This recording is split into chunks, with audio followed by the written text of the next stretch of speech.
Hello বন্ধুরা, সকলকে জানাই শুভ Mahalaya and very very very good morning. তো আজকে মহালয়ার দিনে একদম সকাল সকাল 5টার সময় বেরিয়ে পড়েছিলাম আমরা একটুখানি রাইডে, আর কি বাইক রাইডে।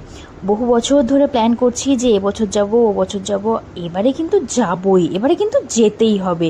কিন্তু যাই হোক, নানান রকমের একটা সময়ের জন্য একদমই এই প্ল্যানটা এক্সিকিউট করা হচ্ছিল না। তারপরে ছেলে হলো, ছেলে একটু বড় হোক ওই করে করে হচ্ছিল না।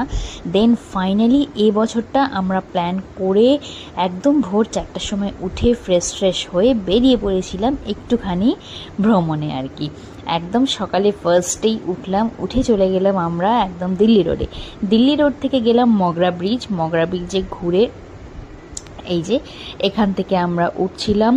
তো সকালের দিকের ওয়েদারটা জাস্ট এত ভালো লাগছিল, সচরাচর তো এত সকালে উঠে আমরা বেরোই না। তো যাই হোক, এত বছর পর যখন আজকে সকালে ওঠার সুযোগ হয়েছিল, তো সুন্দরভাবে উপভোগ করলাম আমাদের সকালের সেই দৃশ্যটা আর সকালের সেই ঘোরাটা। এটা চলে এলাম আমরা মগরা ব্রিজে অনেকক্ষণ দাঁড়িয়ে ফটোশ্যুট করে, একটু ভিডিও শ্যুট করে, ঘুরে ঠুরে তারপর এক জায়গায় দাঁড়িয়ে আমরা চা খেলাম। কারণ এত সকাল সকাল বেরিয়েছে, একটু চা না খেলে হয়? মেইন উদ্দেশ্যটাই হলো সকাল সকাল চা খেতে যাব মহালয়ার দিন। সকালে উঠেই আজকে আমি একদম মহালয়া চালিয়ে দিয়েছিলাম। মহালয়া শুনতে শুনতে রেডি হলাম।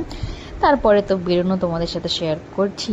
তারপরে আমরা মগরা ব্রিজ ঘুরে সোজা চলে যাচ্ছিলাম কল্যাণী ব্রিজের উদ্দেশ্যে। আর সকাল সকাল সূর্যটা দেখো কি সুন্দর লাগছিল। এইভাবে সূর্য ওঠাটা তো সত্যিকারের দেখা হয় না সচরাচর।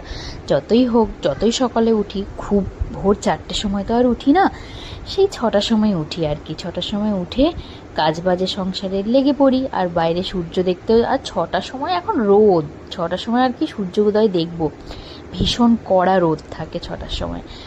যাই হোক, তো সেসব করে আর সূর্য উদয় আর দেখা হয়ে ওঠে না। কত বছর পর আজকে সূর্য উদয় দেখছি, আমি হয়তো নিজেও জানি না সেটা।